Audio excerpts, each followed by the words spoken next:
At 8:43, on the morning of August 10th, 1943, a formation of twin-engine fighters crossed into German-controlled airspace over the Bay of Biscay. Their twin booms and central nacelle gave them a silhouette unlike any other aircraft in the sky. Luftwaffe radar operators tracking the formation radioed ahead to interceptor units with a simple warning, Der Gabelschwanz-Teufel, the fork-tailed devil. Hauptmann Egon Meyer, one of Germany's most experienced fighter pilots with over 70 aerial victories, received the alert at his airfield near Brest. He had tangled with these American aircraft before and knew what was coming. His pilots climbed into their Focke-Wulf 190s and took off to intercept. What they found, waiting at 25,000 feet, would reshape their understanding of aerial combat. The lead American aircraft was piloted by Second Lieutenant Jack Ilfrey of the 1st Fighter Group. His P-38 Lightning, named Happy Jack's Go Boogie, carried a weapons load that would have seemed excessive by any rational calculation. Mounted in the nose, clustered together in a way no other fighter could match, were 4 Browning 50 caliber machine guns and 1 Hispano 20mm cannon, all 5 weapons fired directly forward along the aircraft's centerline with no convergence issues, no harmonization problems, no spread pattern to calculate. When Ilfrey squeezed his trigger, every round went exactly where he aimed. German pilots had learned to respect the concentrated firepower of American fighters. The P-47 Thunderbolt's 850 caliber guns could shred an aircraft in seconds. The P-51 Mustang's 650s were nearly as devastating, but the Lightning was different. The addition of that 20mm cannon, firing explosive shells at 650 rounds per minute alongside the machine guns, created something entirely new. A single burst could tear a Messerschmitt 109 apart. 2 bursts could destroy a bomber. 3 bursts left nothing but falling debris. If you're enjoying this deep dive into the story, hit the subscribe button and let us know in the comments from where in the world you are watching from today. The engagement over the Bay of Biscay lasted 11 minutes. When it ended, 3 German fighters were falling toward the sea in flames, and 2 more were trailing smoke as they fled for their bases. Ilfrey's Lightning had taken hits from return fire, 20mm shells that punched through the tail boom and left jagged holes in the aluminum skin. But the twin-engine layout that made the aircraft so distinctive also made it extraordinarily survivable. With 1 engine damaged, Ilfrey flew home on the other. The Lockheed designers had built redundancy into every system. 2 engines, 2 tail booms, 2 of everything that mattered. A German pilot with a damaged engine had minutes to find a place to land or bail out. An American pilot in a Lightning could fly for hours on 1 engine and bring his aircraft home. What the Germans discovered over the Bay of Biscay that morning was something they had begun to suspect, but hoped was not true. The P-38 Lightning was not just another American fighter. It was a weapon system designed around a philosophy that terrified them. Overwhelming firepower delivered with precision from altitudes where German interceptors struggled to perform. The story of how that weapon came to exist begins not with military requirements or combat experience, but with a single engineer's refusal to accept the limitations everyone else considered inevitable. In 1937, the United States Army Air Corps issued a specification for a new interceptor. The requirements seemed almost impossible. The aircraft had to reach an altitude of 20,000 feet in 6 minutes. It had to achieve a top speed of at least 360 miles per hour. At that altitude, it had to have enough endurance to fly for 1 hour at full throttle, and it had to carry heavy armament. Every major American aircraft manufacturer looked at those specifications and concluded they could not be met with existing technology. A single engine simply could not provide enough power. The engines available in 1937 could not deliver the performance the Air Corps demanded, not while also carrying enough fuel, not while supporting enough weapons, not while keeping the aircraft light enough to be practical. Clarence Kelly Johnson was 27 years old and working as a junior engineer at Lockheed Aircraft Corporation when he saw the specification. Johnson had been born in Ishpeming, Michigan, the son of Swedish immigrants. His father worked in the iron mines and wanted his son to have a better life. Kelly Johnson found it in aeronautical engineering. He had graduated from the University of Michigan with a master's degree in aeronautical engineering and joined Lockheed in 1933 during the depths of the Great Depression, when jobs of any kind were precious and jobs in aviation were nearly impossible to find. Johnson's approach to the interceptor problem was simple and radical. If one engine could not provide enough power, use two. The proposal seemed obvious until you considered the implications. Twin-engine aircraft were bombers and transports, not fighters. They were large, heavy, and unmaneuverable. A twin-engine fighter would be easy prey for the nimble, single-engine interceptors every other nation was building. Johnson's design solved that problem through configuration rather than compromise. Instead of mounting the engines in the wings as conventional twin-engine aircraft did, Johnson placed them in long booms that extended back from the engines to support twin tail fins. The pilot sat in a central nacelle between the booms. The tricycle landing gear, an innovation in itself, retracted into the nacelle and engine housings. The configuration was unconventional, to the point of being bizarre. Nobody had ever built a fighter that looked like this, but the advantages were immediate and profound. With the engines mounted in booms and the pilot in the center, there was no need for a long nose to house an engine. That entire forward section could be devoted to weapons. Johnson clustered all the guns in the nose, firing straight ahead with no convergence pattern, no harmonization issues, no spread. Every bullet and every shell went exactly where the pilot aimed. The concentration of fire was devastating. The twin-engine configuration provided another critical advantage. Turbochargers. The Allison V1710 engines Johnson selected were liquid-cooled, 12-cylinder engines that produced just over 1,000 horsepower each at sea level. But at altitude, like all engines without forced induction, they lost power rapidly. Johnson installed turbochargers, exhaust-driven compressors that forced air into the engines even at extreme altitudes. The result was an aircraft that maintained full power at 25,000 feet, where German fighters were gasping for air. The prototype, designated XP-38, first flew on January 27, 1939 at Marchfield in California. Test pilot Lieutenant Ben Kelsey took the aircraft up for a cautious first flight, staying close to the field, testing the controls, feeling out this strange twin-boomed machine that looked like nothing else in the sky. The aircraft handled beautifully. It was fast, responsive, and stable. Kelsey immediately recognized they had created something special.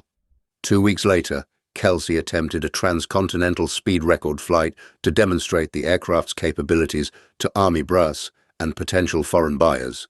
He departed Marchfield on February 11, 1939, headed for Mitchell Field on Long Island, New York. The flight was extraordinary. The XP-38 crossed the entire United States in 7 hours and 2 minutes, including refueling stops.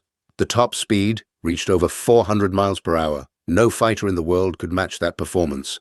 Then, just before landing at Mitchell Field, disaster struck. Kelsey's engines quit during his final approach. He had calculated his fuel consumption based on cruise settings, but the Army had ordered him to make the final approach as a high-speed low-pass for photographers and newsreel cameras. The throttles, wide open at low altitude, consumed fuel at a rate his calculations had not anticipated. Both engines flamed out short of the runway. Kelsey tried to stretch his glide to reach the field. He came up short, crash landing in a golf course adjacent to the airfield. The aircraft was destroyed, a total loss. Kelsey walked away with minor injuries, but the only prototype of America's most advanced fighter was scattered in pieces across a manicured lawn while spectators and journalists watched. The crash could have ended the P-38 program entirely. Congress was skeptical of military spending. Isolationists argued America should not be building advanced fighters when there was no enemy to fight. The loss of the only prototype before the aircraft could be properly evaluated gave ammunition to everyone who opposed military preparedness. But Lieutenant Kelsey's report and the data collected during that transcontinental flight told a story that could not be ignored. The P-38 was faster than anything flying. It could operate at altitudes that defeated other fighters, and the twin-engine layout provided a level of survivability that no single-engine aircraft could match. The Army ordered 13 pre-production YP-38's in April 1939. The order was small, cautious, but it kept the program alive. Lockheed began refining the design, addressing the issues the prototype had revealed. The production aircraft would be heavier, more robust, more practical. But the fundamental concept remained unchanged. Twin engines, twin booms, concentrated nose armament, and turbochargers for high-altitude performance. When the first production P-38's began reaching operational units in 1941, American pilots were uncertain what to make of them. The aircraft was huge by fighter standards, weighing over 10,000 pounds empty and over 15,000 pounds loaded for combat. It was complex, with 2 engines to monitor, 2 sets of controls, turbochargers that required careful management. Pilots transitioning from conventional single-engine fighters found the P-38 intimidating. The engines rotated in opposite directions, the left engine turning counterclockwise when viewed from the front, the right engine turning clockwise. This counter-rotating arrangement eliminated torque effects and made the aircraft extremely stable, but it also meant the engines were not interchangeable. Parts for the left engine would not fit the right engine and vice versa. Maintenance crews had to maintain double inventories. The complexity seemed excessive. Then, pilots began discovering what the Lightning could do. The aircraft was faster at altitude than anything the Germans or Japanese possessed. The turbochargers that made the engines so complex also made them devastatingly effective above 20,000 feet. While enemy fighters struggled to climb and maneuver in the thin air, the P-38 operated at full power. The concentrated nose armament meant every burst hit the target. There was no spread pattern, no need to calculate where converging wing guns would intersect. Point the nose, squeeze the trigger, and whatever was in front of you died. But perhaps most importantly, pilots discovered the Lightning could take them home. Engine hit by flak, shut it down, and fly home on the other one. Hydraulics damaged. There were backup systems. Controls shot up. The aircraft had enough redundancy built in that most damage was survivable. German and Japanese pilots who managed to damage a Lightning often watched in frustration as it flew. Away on one engine, trailing smoke but still flying, still fighting, still bringing its pilot home to fly another day. The Germans encountered the P-38 for the first time over North Africa in November 1942. The aircraft had arrived with the 14th Fighter Group as part of Operation Torch, the Allied invasion of French North Africa. Luftwaffe pilots flying Messerschmitt 109s and Focke-Wulf 190s saw the twin-boomed American fighters and initially dismissed them as easy targets. The P-38 looked ungainly, too big to dogfight, too complex to be reliable. German pilots had spent years perfecting their tactics against Spitfires and Hurricanes. They assumed the American aircraft would fall just as easily. Lieutenant Hans-Joachim Marseille, the legendary Star of Africa with over 150 victories, never faced the P-38. He had been killed in a flying accident in September 1942, just weeks before the Lightning arrived in theatre. But his wingmen and squadron mates did face them, and what they discovered shattered their assumptions. The P-38 at altitude was untouchable. German fighters could barely reach 25,000 feet with enough performance left to fight. The Lightning operated at that altitude as if it were at sea level. When German pilots tried to climb to engage, the P-38's simply climbed higher, maintaining the altitude advantage that dominated aerial combat. When the Germans gave up and dove away, the Lightnings followed them down, accelerating to speeds that made escape impossible. Worse, when German pilots did manage to damage a P-38, it often kept flying. Oberst Johannes Steinhoff, who would end the war with 176 victories and command the new West German Air Force, later described his frustration. He had put solid burst into a Lightning's right engine, watched it catch fire, watched the propeller windmill to a stop, and then watched the American pilot simply feather the dead engine and fly away on the remaining one. It was infuriating, Steinhoff recalled.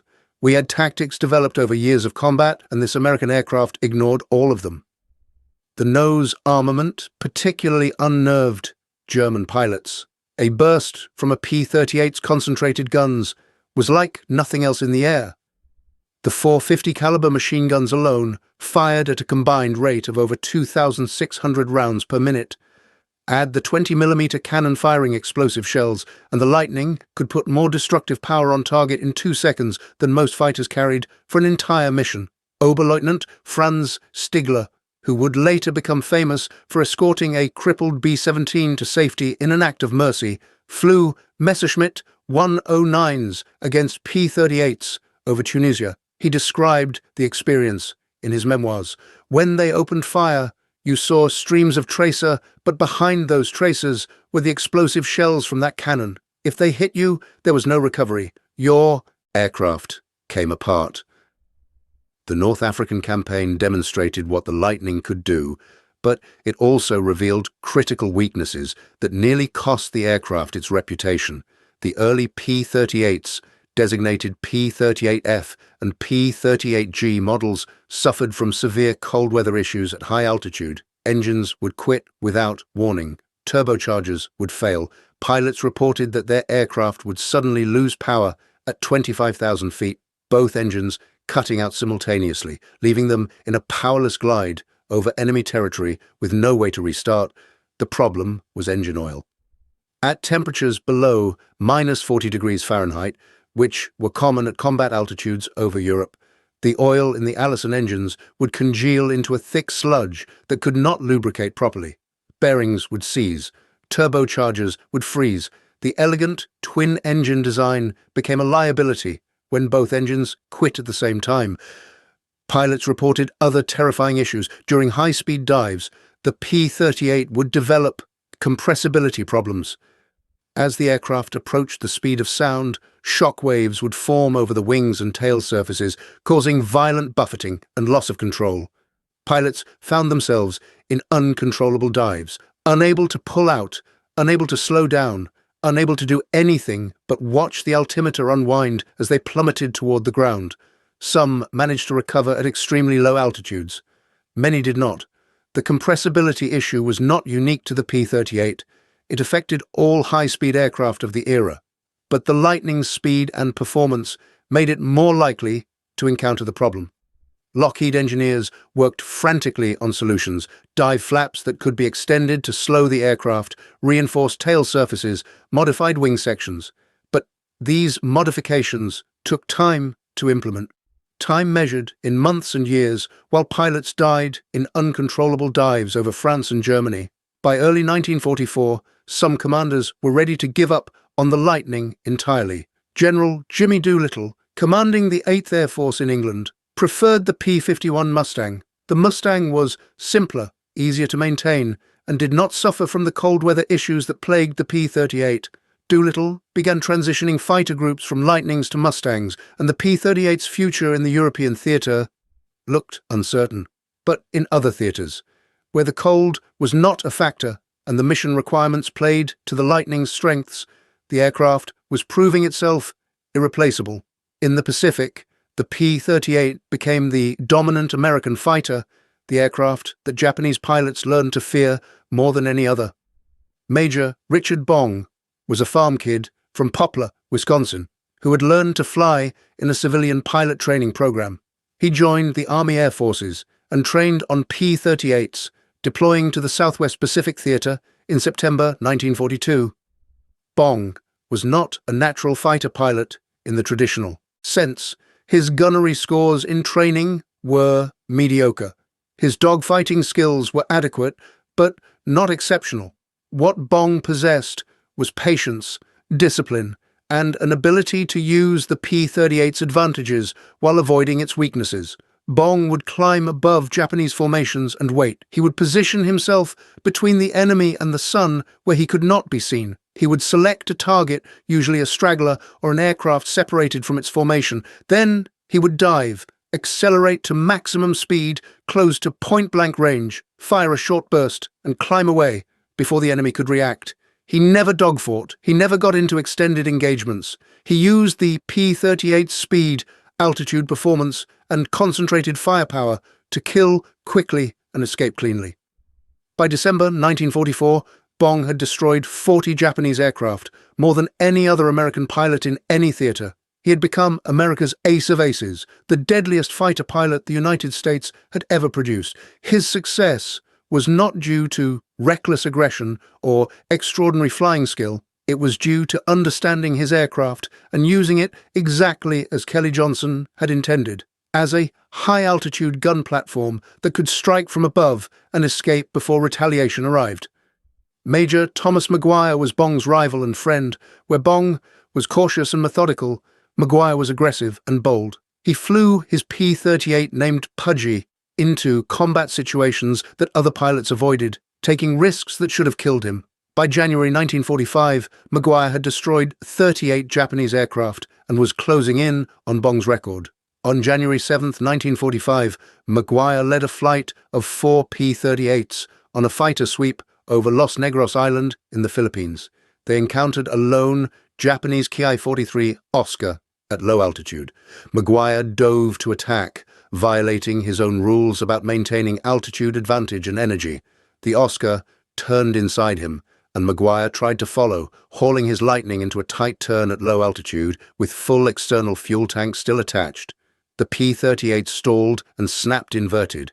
Maguire fought the controls, trying to recover, but he was too low and too slow. The Lightning plowed into the jungle at over 200 miles per hour. Maguire was killed instantly. He died chasing his 49th victory, killed not by enemy fire, but by pushing his aircraft beyond its limits in a low-altitude dogfight, exactly the kind of engagement the P-38 was never designed to win. The loss devastated the 5th Air Force. Maguire was posthumously awarded the Medal of Honor for actions earlier in his combat tour. He remains the second highest scoring American ace, forever frozen at 38 victories, too short of Bong's record, killed because he forgot the first rule of P-38 combat: never dogfight at low altitude. But while the Lightning struggled in Europe and dominated in the Pacific, its most significant contribution to the war effort had nothing to do with aerial combat. The P-38's range, speed, and high-altitude performance made it the ideal reconnaissance platform, and it was in that role, unarmed and alone, that the Lightning may have shortened the war by months or even years. If you find this story engaging, please take a moment to subscribe and enable notifications. It helps us continue producing in-depth content like this. The F4 and F5 variants of the Lightning carried cameras instead of guns. The nose that had housed 4 machine guns and a cannon now held precision cameras capable of photographing targets from 25,000 feet with enough resolution to identify individual vehicles and buildings. These reconnaissance Lightnings flew alone, unarmed, relying entirely on speed and altitude to survive. Captain Karl Polifka flew F-5 reconnaissance missions over Germany, photographing targets before and after bombing raids, mapping enemy defenses, tracking troop movements. His aircraft carried no weapons. If he encountered enemy fighters, his only option was to run, pushing his Lightning to maximum speed and maximum altitude, trying to outclimb and outrun interceptors while cameras clicked away, capturing images that intelligence officers would study for hours. Polifka described the missions as more terrifying than combat. In a fighter, you could at least shoot back. In an F-5, you were helpless, completely dependent on your aircraft's performance and your own skill to survive. Every mission, he recalled, I wondered if this would be the day a German pilot would be just a little faster, just a little higher, just a little closer. The reconnaissance Lightnings photographed every major target in occupied Europe. They mapped the Atlantic wall defenses before D-Day. They identified V-1 launch sites in France. They tracked the construction of V-2 facilities. They provided the intelligence that made strategic bombing possible. Without those photographs, bombers would have flown blind, wasting munitions on empty fields while real targets remained untouched. But the Lightning's most famous mission The one that would make its reputation permanent had nothing to do with Europe or reconnaissance. It happened over the Solomon Islands on April 18, 1943, and it required everything Kelly Johnson had built into his aircraft: range, speed, altitude performance, and firepower. American codebreakers had intercepted Japanese radio traffic indicating that Admiral Isoroku Yamamoto, commander of the combined fleet and architect of the Pearl Harbor attack, would be flying from Rabaul to Bougainville on April 18th to inspect forward bases. The intelligence was specific: departure time, route, aircraft type, even the number of escort fighters. It was an opportunity that might never come again. The problem was distance. Yamamoto would be flying over 400 miles from Henderson Field on Guadalcanal, the nearest American base, with fighters. No fighter in the Pacific had the range to intercept him, except one. Major John Mitchell of the 339th Fighter Squadron studied the maps and calculated fuel consumption. A standard combat mission in a P-38 consumed fuel at a rate that limited range to about 400 miles. But if they flew low, just above the wave tops, where Japanese radar could not track them, if they maintained strict radio silence, if they carried external fuel tanks and managed their engines perfectly, they could reach the interception point with enough fuel remaining to fight and return home. Mitchell selected 18 P-38's for the mission. 16 would provide top cover and engage the Zero escorts. 4, led by Captain Thomas Lanphier, would go after Yamamoto's bomber. They took off from Henderson Field at 7:25 on the morning of April 18th, flying in radio silence just 50 feet above the ocean. The flight lasted over an hour and a half, navigating by dead reckoning across open water with no landmarks, timing their arrival to intercept Yamamoto exactly as he approached Bougainville. At 9:34, they spotted 2 Mitsubishi G4M Betty bombers, escorted by 6 Zero fighters, exactly as the intelligence had predicted. Mitchell's top cover engaged the Zeros, while Lanphier and Lieutenant Rex Barber dove on the bombers. What happened in the next 2 minutes has been debated for 80 years. Both Lanphier and Barber claimed credit for shooting down Yamamoto's bomber. Witnesses gave conflicting accounts. Gun camera footage was inconclusive. What is not debated is that both Betty bombers were destroyed. Yamamoto's aircraft, hit by P-38 fire, crashed into the jungle. The Admiral's body was found the next day, still strapped in his seat, killed either by the crash or by the .50 caliber rounds that had torn through the fuselage. The architect of Pearl Harbor was dead, killed by American pilots flying American aircraft over territory he had conquered. The mission demonstrated everything the P-38 could do. Mitchell's navigation had been perfect, bringing his formation to the interception point within 1 minute of the planned time after flying for over an hour across featureless ocean. The Lightning's range had made the mission possible. The concentrated nose armament had destroyed both bombers in a single pass, and most remarkably, all 18 P-38's returned safely to Henderson Field, some running on fumes, their engines coughing as they taxied to their revetments, but all intact, all operational, all ready to fly again. And the Japanese High Command was devastated. Yamamoto had been irreplaceable, a strategic thinker and naval theorist who understood both Japan and America. His successors were competent tacticians, but lacked his vision. The loss affected Japanese morale profoundly. If the Americans could kill Yamamoto over his own territory, surrounded by his own forces, what else could they do? Back in Europe, the Lightning continued its troubled service through 1943 and into 1944. The cold weather problems persisted. Pilots continued to report engine failures at altitude. Some fighter groups transitioning to P-51 Mustangs openly celebrated, happy to be rid of the complex, maintenance-intensive Lightning. But Lockheed engineers were not finished. The P-38J model, which began reaching operational units in mid-1944, incorporated solutions to nearly every problem that had plagued earlier versions. New engine oil systems prevented congealing at extreme temperatures. Improved turbochargers were more reliable and less prone to failure. Cockpit heating, which had been essentially non-existent in early models, now kept pilots warm even at 30,000 feet. Electrically heated flight suits replaced the inadequate leather jackets and gloves pilots had worn previously. Most significantly, Lockheed added dive recovery flaps under the wings. When extended, these flaps disrupted the airflow enough to prevent compressibility and allowed pilots to recover from high-speed dives that would have been fatal in earlier models. The modification was simple, inelegant, but effective. Pilots who had feared the Lightning's dive characteristics now trusted them. The P-38J and later P-38L models arrived too late to change the Lightning's reputation in the European theater, but they transformed its effectiveness.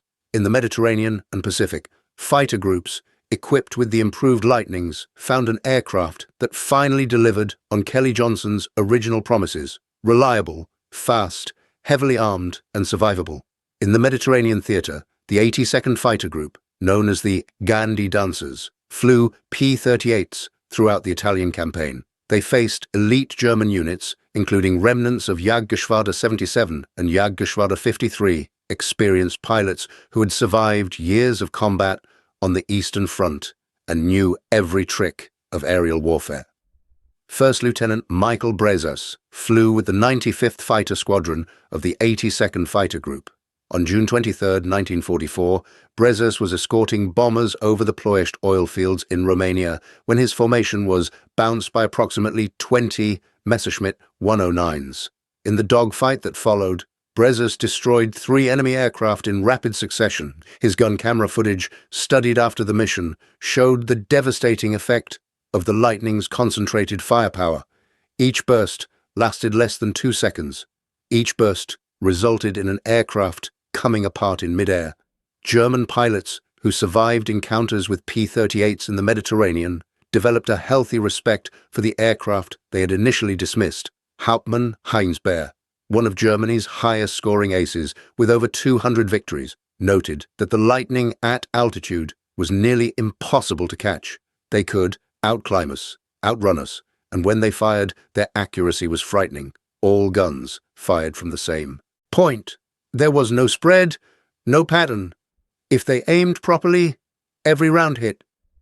But it was in the Pacific theater that the Lightning truly earned its fearsome reputation. Japanese pilots called it 2 planes, 1 pilot, because of the twin-boom configuration. They developed specific tactics to counter it, emphasizing hit-and-run attacks from below where the P-38's size made it less maneuverable. But those tactics only worked if Japanese pilots could get close enough to attack before the Lightning's superior speed and altitude performance put it out of reach.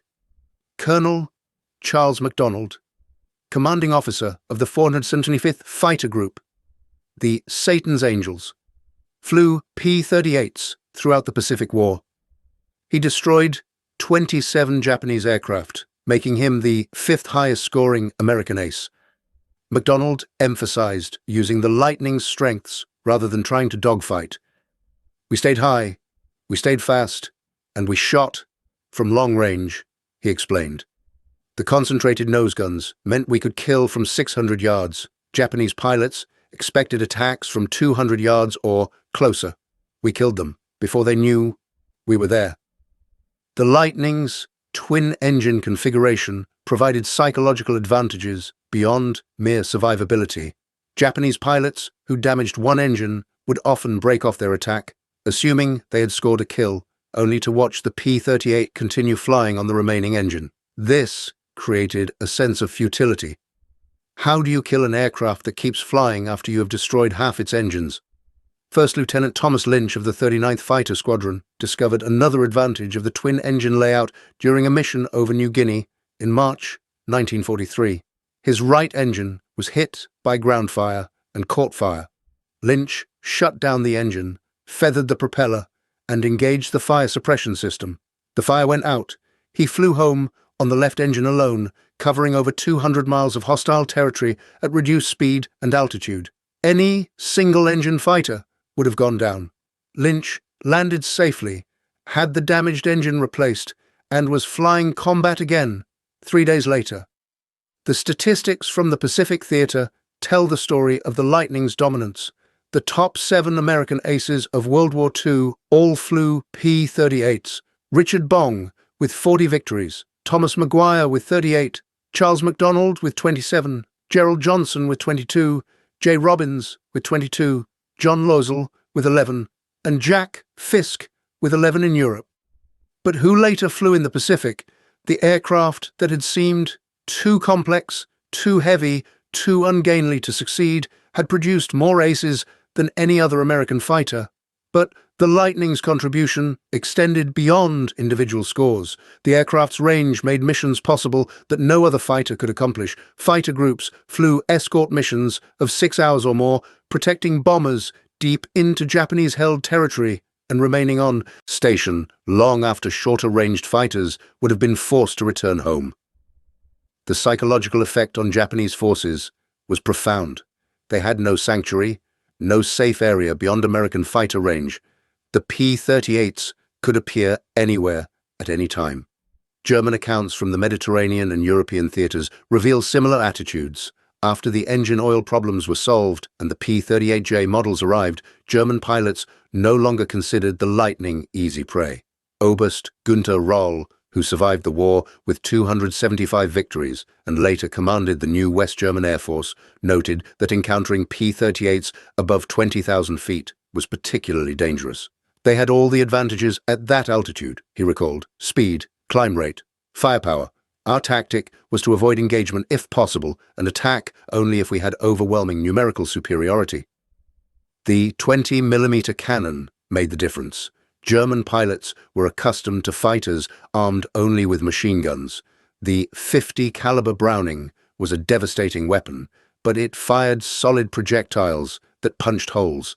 The 20mm Hispano fired explosive shells that detonated on impact. A burst of machine gun fire might damage an aircraft severely. A burst from the Lightning's cannon would blow it apart.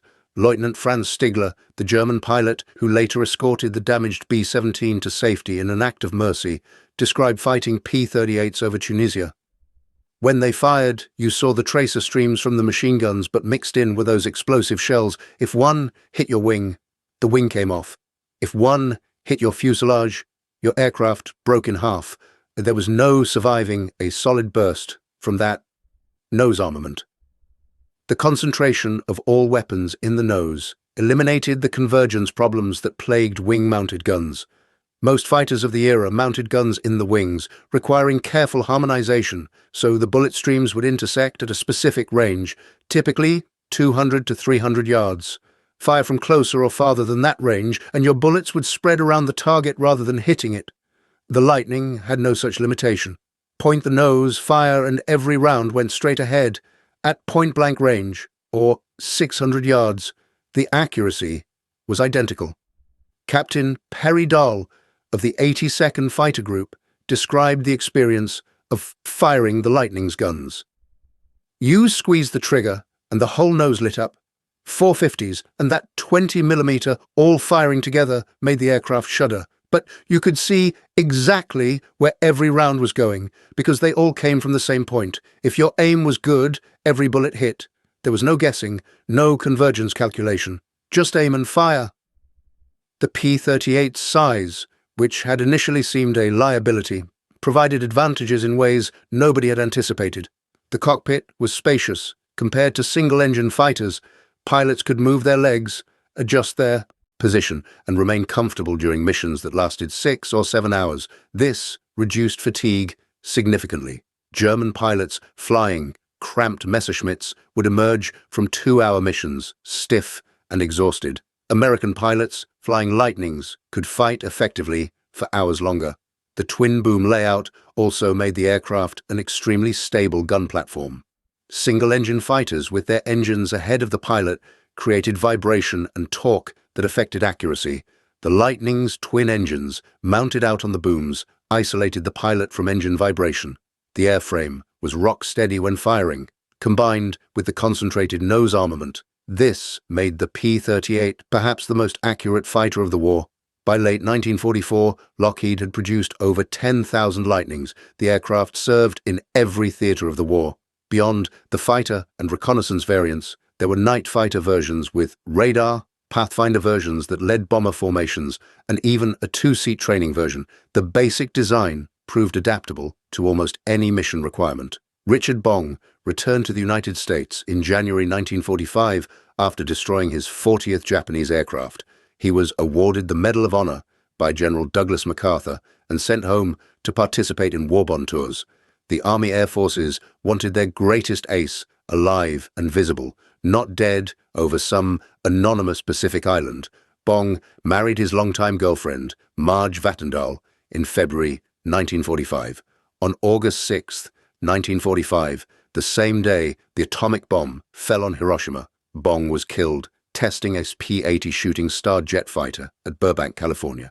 The new jet suffered fuel pump failure on takeoff. Bong tried to eject, but was too low for his parachute to deploy. He died on impact 3 months after the war in Europe ended, 1 day before the war in the Pacific would effectively be decided. He was 24 years old.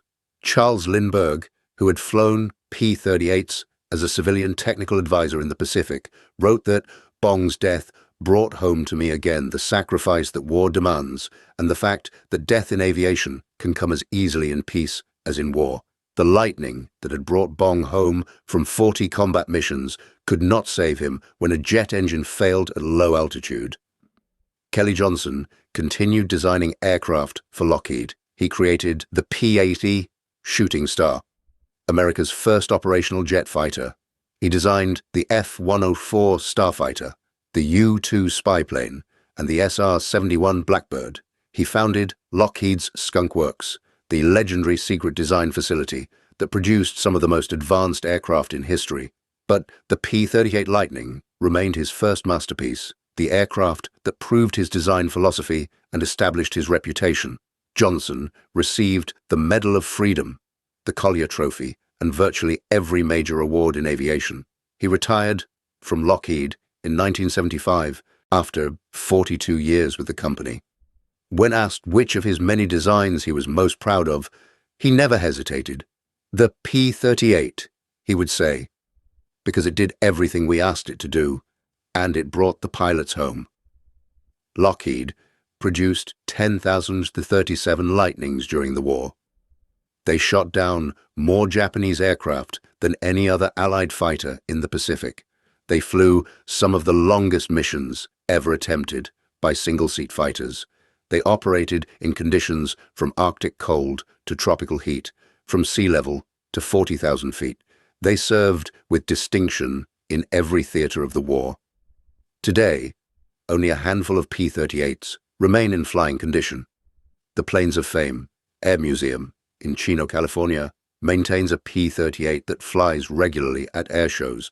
The distinctive twin-boom configuration and the growl of those Allison engines remain unmistakable. When the Lightning makes a low pass, you can understand why German soldiers called it der Gabelschwanzteufel.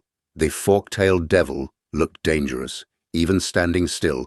In flight, attacking, guns firing, it was terror made manifest. The pilots who flew the Lightning formed lasting bonds with their aircraft and with each other. The P-38 National Association held reunions for decades after the war. These gatherings brought together men who had flown together over Germany, Italy, and the Pacific. They shared memories of missions and lost friends. They honored those who had not returned. They celebrated the aircraft that had kept them alive. The legacy of the Lightning extends beyond its combat record.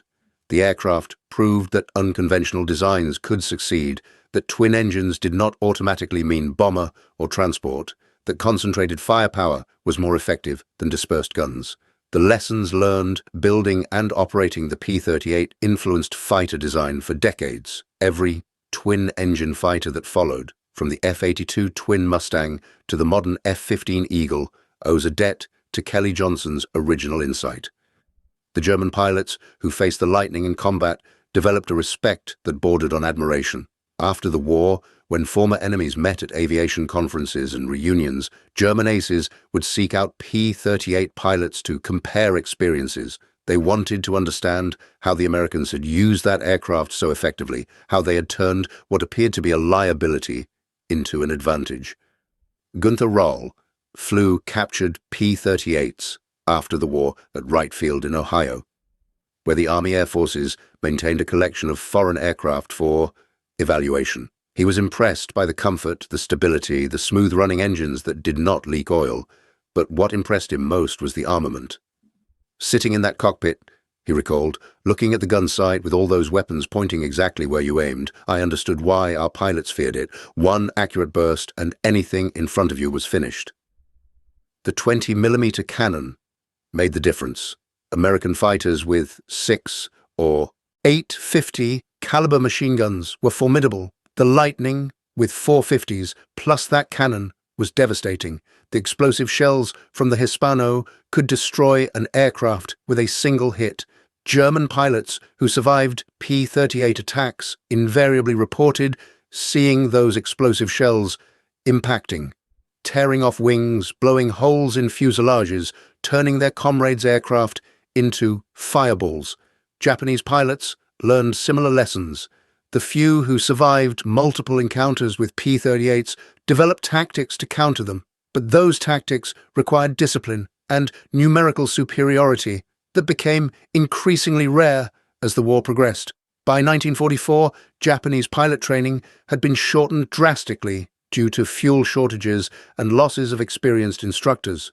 Young pilots with minimal flight time faced American aces in Lightnings. The results were predictable and tragic. The P-38 was not perfect. It was complex and maintenance-intensive. Early models suffered from serious reliability issues. It was expensive to build and required more logistic support than simpler fighters. But when properly maintained and properly employed, using its advantages of speed, altitude performance, range, and firepower, the Lightning was one of the most effective fighters of World War II. The aircraft achieved what Kelly Johnson had set out to create: a fighter that could outperform anything in the sky, protect its pilot through redundancy and armor, and deliver overwhelming firepower with precision. The Germans called it Der Gabelschwanzteufel, not because it looked frightening, but because it was frightening. At 25,000 feet, where German interceptors struggled to maintain combat power, the Lightning operated at full performance. Those twin engines, those 4 machine guns, that cannon, all firing together, were the last thing hundreds of German and Japanese pilots ever saw. Thank you for watching. For more detailed historical breakdowns, check out the other videos on your screen now, and don't forget to subscribe.